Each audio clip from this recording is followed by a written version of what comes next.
नमस्कार, जय हिंद साथियों। Very very important. आप सभी अच्छे होंगे। आप सभी की तैयारी जोरों और शोरों पर होगी।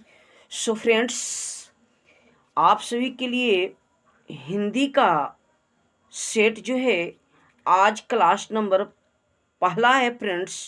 तो आप सभी अगर मेरे चैनल पर नए होंगे तो चैनल को सब्सक्राइब कर लीजिएगा फ्रेंड्स, क्योंकि आपको यहाँ से हिंदी का आपको सारे टॉपिक का जो एग्ज़ाम में पूछने वाला है, वहाँ से हर टॉपिक का एक एक ट्रिक करके बताया जाएगा फ्रेंड्स। आइए आज से भी हम लोग यहाँ पे कुछ आज इम्पॉर्टेंट ट्रिक के साथ में कुछ अच्छे प्रश्नों को हम लोग सॉल्व करेंगे, जो भविष्य में और आने वाला बीपीएससी एग्जाम में हमें लाभदायक मिलेगा फ्रेंड्स। सो साथियों, अगर आप सभी हमारे चैनल पर नए होंगे तो चैनल को जरूर सब्सक्राइब कर लेंगे। तो चलिए हम लोग स्टार्ट करते हैं पहला प्रश्न की ओर। तो साथियों, आप सभी देख सकते हैं स्क्रीन पर, वेरी वेरी इंपॉर्टेंट। आप लोग भी आंसर इसका जरूर बताएंगे कि आंसर क्या होगा साथियों। तो चलिए, कहता है हिंदी भाषा कौन सी लिपि में लिखी जाती है साथियों। देख सकते हैं, कहता है हिंदी भाषा कौन सी लिपि में लिखा जाता है फ्रेंड्स। वेरी वेरी इंपॉर्टेंट और वेरी वेरी इंपॉर्टेंट है। हिंदी भाषा आप सभी को हल्का प्रश्न है, तो आप सभी पहला बता सकते हैं कि हिंदी भाषा आपको देवनागरिक लिपि में लिखी जाती है फ्रेंड्स। आइए प्रश्न संख्या 2 की ओर चलते हैं। तो साथियों, पहला का आप लोग आंसर देख चुकी कि भाषा देवनागरिक यानी में लिखी जाती है हिंदी भाषा। आइए सबसे वेरी वेरी इंपॉर्टेंट देख सकते हैं, बताएंगे इसका आंसर कौन सी भाषा देवनागरी लिपि में लिखी जाती है। बताएंगे फ्रेंड्स, वेरी वेरी इंपॉर्टेंट। अगर आप सभी कलम और कॉपी लेकर बैठे होंगे तो मैं यहाँ से बोल देता हूँ कि देवनागरिक लिपि में कौन कौन सी भाषा लिखी जाती है फ्रेंड्स। तो चलिए, यहाँ पे आपको लगाइएगा, बंगला नहीं लिखा जाता है, पंजाबी नहीं लिखा जाता है, गुजराती नहीं लिखा जाता है। सो इज राइट आंसर साथियों सी हो जाएगा कि देवनागरिक लिपि में लिखी गई भाषा मराठी और हिंदी होता है। तो आइए, कहता है देवनागरी एक लिपि है, देवनागरिक एक लिपि है जिसका विकास ब्राह्मणी लिपि से हुआ फ्रेंड्स। इसका जो विकास हुआ साथियों, वो ब्राह्मणी लिपि से हुआ। देवनागरिक लिपि में देवों की भाषा है फ्रेंड्स, यानी इसमें संस्कृत भाषा को शामिल किया गया। तो देखिए, हिंदी आ गया, मराठी आ गया, संस्कृत आप लोग लिखते जाइएगा, है ना, संस्कृत। चलिए, यहाँ पे मिटाना पड़ेगा। दूसरा हो जाएगा साथियों पाली हो जाएगा, जो देवनागरिक में लिखा जाएगा। मराठी आपका तीसरा हो गया, हिंदी हो गया साथियों, 4 हो गए।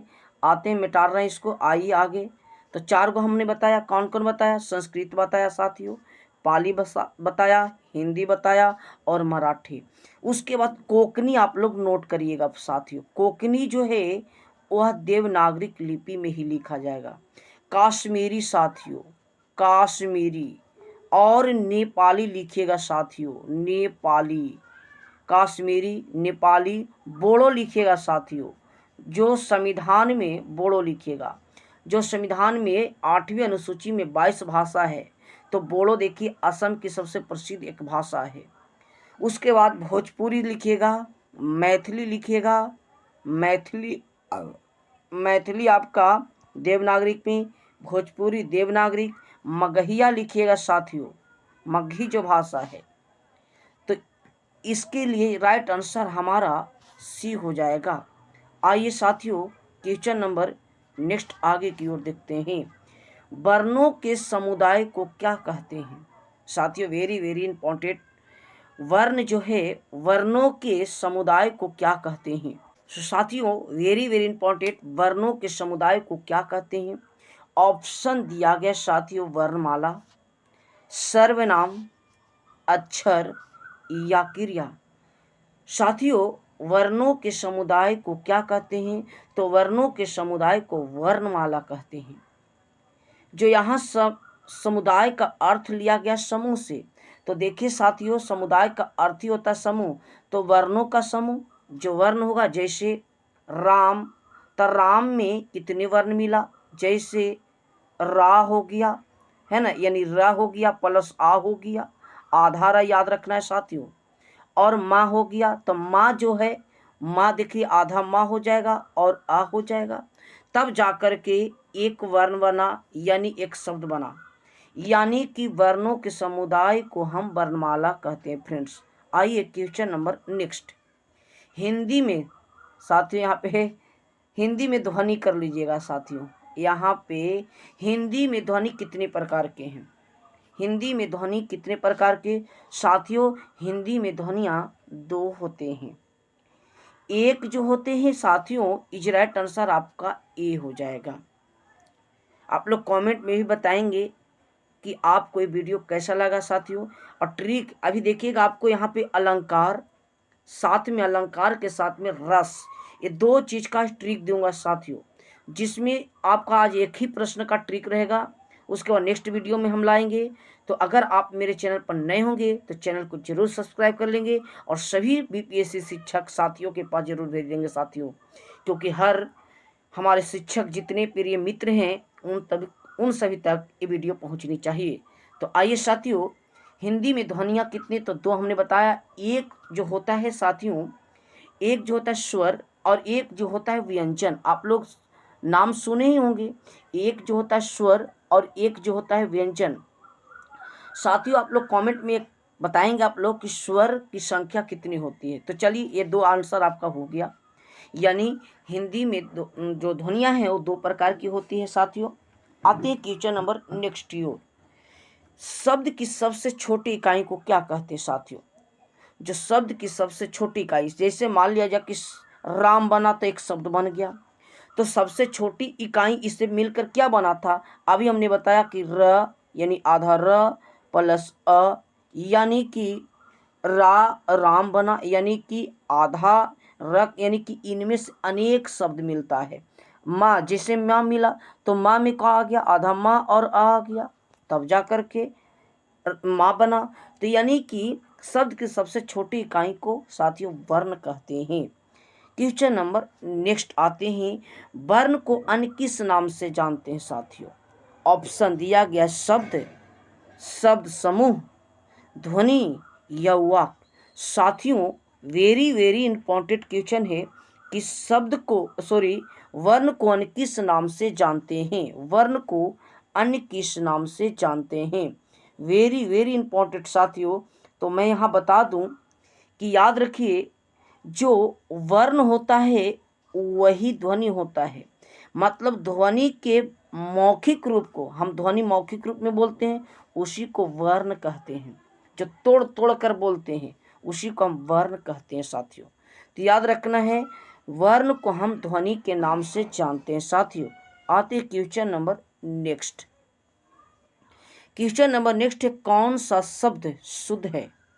Very very important. यहाँ शुद्ध और अशुद्ध बताएंगे साथियों। 46 कैसे लिखा जाएगा देख सकते हैं, 46, 46, 46 या 46। साथियों बताएंगे 46 कैसा लिखा जाएगा। तो इज राइट आंसर आपका ए हो जाएगा, जो 46 लिखाएगा इज राइट आंसर हो जाएगा साथियों। ये 46 ऐसे नहीं होगा, ये दीर्घिकार हर्षिकार में आपको पकड़ना था, तो 46 इस तरह से लिखाएगा। आइए साथियों, सदैव का संधि विच्छेद करना है साथियों। Very very important question. सदैव का सही संधि विच्छेद क्या होगा? सद आधा, देखिए यहाँ पे यह हलंत लगा हुआ आधा द है, तो सद जोड़ एव, सदा जोड़ एव, सदे जोड़ एव या स जोड़ दौ। साथियों इसका राइट आंसर आपका सदा जोड़ एव हो जाएगा साथियों। सदा जोड़ एव हो जाएगा, यानी सदैव हो जाएगा साथियों। आइए साथियों क्वेश्चन नंबर नेक्स्ट। प्राचय में कौन सा उपसर्ग है? वेरी वेरी इंपॉर्टेंट साथियों। अगर इस तरह से रहे तो देख सकते हैं, प्राजय तो प्रा उपसर्ग होगा साथियों। उपसर्ग सबसे पहले लगता है, शब्द के जो पहले लगेगा उसे उपसर्ग कहेंगे साथियों। इज राइट आंसर आपका प्रा उपसर्ग हो जाएगा। नेक्स्ट वेरी वेरी इंपॉर्टेंट बताएंगे, इसका मैं ट्रिक दूंगा साथियों। जहाँ पे समतोष, संतोष, संयोग, संगम, मतलब जहाँ पे सम उच्चारण आए साथियों वहाँ पे सम उपसर्ग लगेगा। तो साथियों यहाँ पे सम अब कौन सा लगेगा बताएंगे। ए है, सन ए तो होगा नहीं, सम ए भी है, क्या ये तीन गो में से कौन होगा। तो इज राइट आंसर सम जो होगा साथियों आधा म वाला होगा, यानी सम आधा म यानी सम का उच्चारण आप कहीं भी देखिएगा। जैसे संतोष रहेगा, कहेगा कि संतोष में कौन सा उपसर्ग है, तो सम बताना है साथियों। यही पंकज तो सन हो जाएगा साथियों। साथियों एक बताएंगे अलंकार में कौन सा उपसर्ग होगा। अलंकार, वेरी वेरी इंपॉर्टेंट। अलंकार में तो देखिए साथियों इसमें भी वही होगा, अलमकार हुआ, अलम मतलब आधा माल लगेगा। Very very important. आइए क्वेश्चन नंबर नेक्स्ट। अब अच्छा होगा कि सम वाला समझ के होंगे, वो ट्रिक आपको दे दिया। आइए अत्याचार, वेरी वेरी इंपॉर्टेंट। अत्याचार शब्द में कौन सा उपसर्ग है साथियों। अत्याधिक, अत्याचार इस तरह से रहे तो अति उपसर्ग आएगा साथियों। इसमें अति उपसर्ग ही प्रयोग होगा। अत्याचार, अत्याधिक इस तरह से रहेगा प्रश्न, तो आपका अति उपसर्ग आएगा साथियों। आति नहीं होगा, आत नहीं होगा, अति नहीं होगा, तो अति उपसर्ग अत्याचार में होगा फ्रेंड्स। आते क्वेश्चन नंबर नेक्स्ट। लीजिए बताएं, अभी जस्ट हमने बताया संतोष में कौन सा उपसर्ग होगा साथियों। तो हमने बताया संतोष रहे, संगम रहे, तो संगम देखिए संगम तो क्या हो जाएगा सम।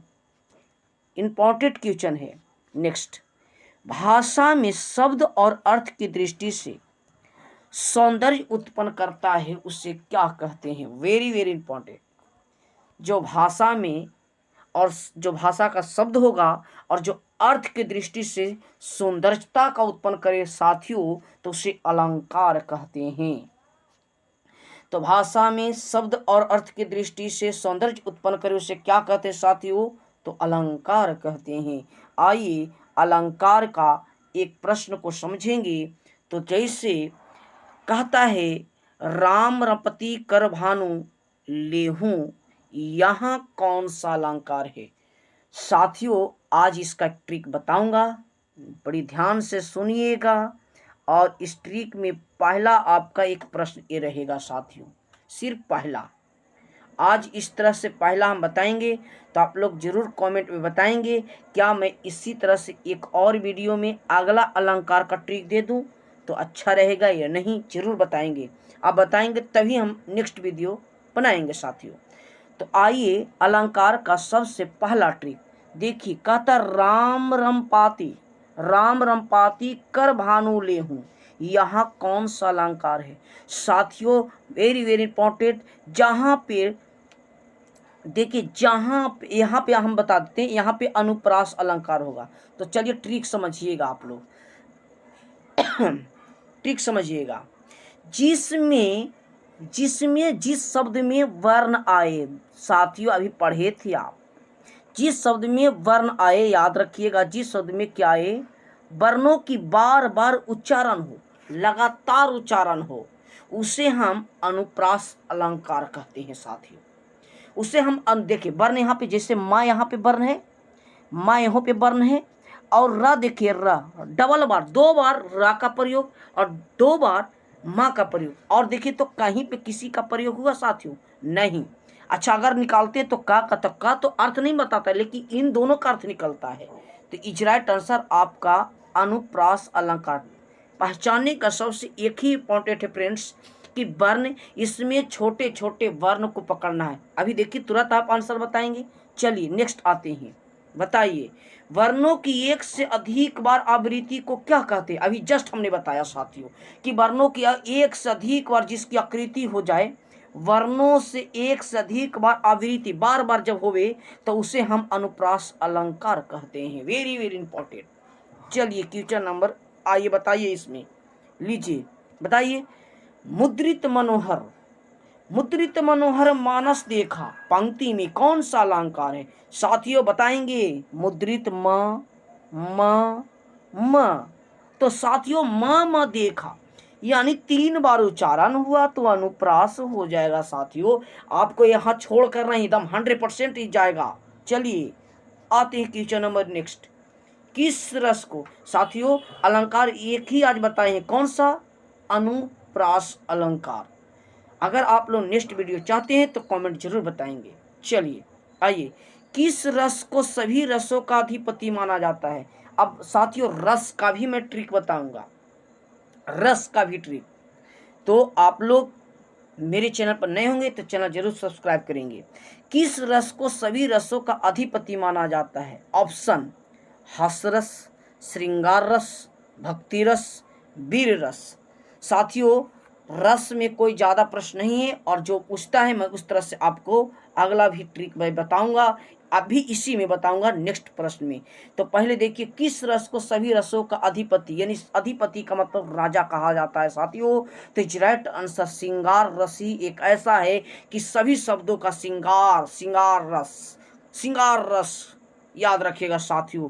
आइए देखिए, करुण रस का अस्थाई भाव क्या होगा? करुण रस का अस्थाई भाव क्या होगा साथियों? यही देखिए, यही जो शब्द है सभी में पूछता है।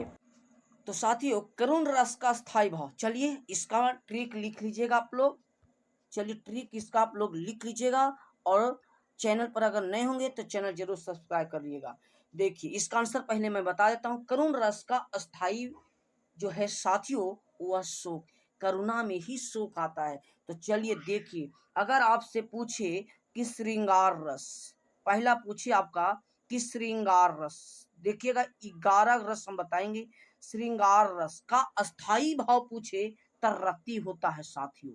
वेरी वेरी इंपॉर्टेंट, यहाँ क्वेश्चन दे देगा कि रति, रति रस का अस्थाई भाव क्या है, या कहेगा श्रृंगार रस का अस्थाई भाव क्या, तो रति, या कहेगा रति किसका अस्थाई भाव है साथियों, तो श्रृंगार रस का।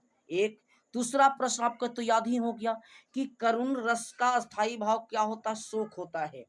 क्रोध, क्रोध किसका है साथियों, तो क्रोध जो होगा रौद्र में होगा साथियों, और जो गुस्सा में रहेगा रौद्र में रहेगा उसी को न क्रोध कहेंगे। तब क्वेश्चन आया कि क्रोध रस का स्थायी भाव क्या होगा साथियों, तो याद रखना रौद्र रस का अस्थाई भाव क्या होगा साथियों, तो क्रोध। देखिए साथियों क्रोध किसका है, रौद्र का, याद रखना रौद्र रस का है। शोक किसका हो गया साथियों, तो करुण का हो गया, ये तो बताएं। उत्साह पूछे साथियों, वेरी वेरी इंपॉर्टेंट, सबसे ज्यादा सेट में ही पूछा हुआ था, मैंने देखा बहुत से एग्जाम में देखा। तो साथियों उत्साह, किसमें उत्साह होती है, तो योद्धाओं में उत्साह होती है, जिसको बोलते वीर रस। कौन सा रस, वीर रस में उत्साह होती है। और विस्मय साथियों किसमें होगा, तो देख साथियों वेरी वेरी इंपॉर्टेंट, जो विस्मय होगा वह विस्मय, कहने का मतलब है साथियों विस्मय जो रस है वह किसी शब्द में वैसा नहीं आता है, अर्थात यह जो है अलग से शब्द बनाया गया था साथियों। तो 3 को यहाँ याद कर लिए। आते हैं फिर से एक बार इसको समझिएगा। रति, रति पूछे साथियों तो श्रृंगार में जाइएगा, रति पूछेगा तो कहाँ जाइएगा, श्रृंगार में जाइएगा साथियों, है ना। श्रृंगार का अस्थाई, यानी रति किसका अस्थाई भाव है, तो श्रृंगार का। नेक्स्ट साथियों वीर रस का उत्साह हो गया, वीर रस का उत्साह हो गया। शोक का हो गया करुणा, और क्रोध का ही जस्ट हमने बताया साथियों कि रौद्र होगा। भयानक रस का भय होगा, भयानक, भयानक रस का अस्थाई भाव भय होगा साथियों। तो साथियों आप सभी यहाँ पे जितना आज था वो हमने बता दिया। तो साथियों आप सभी को वीडियो पसंद आए तो वीडियो को लाइक शेयर जरूर करेंगे साथियों। धन्यवाद।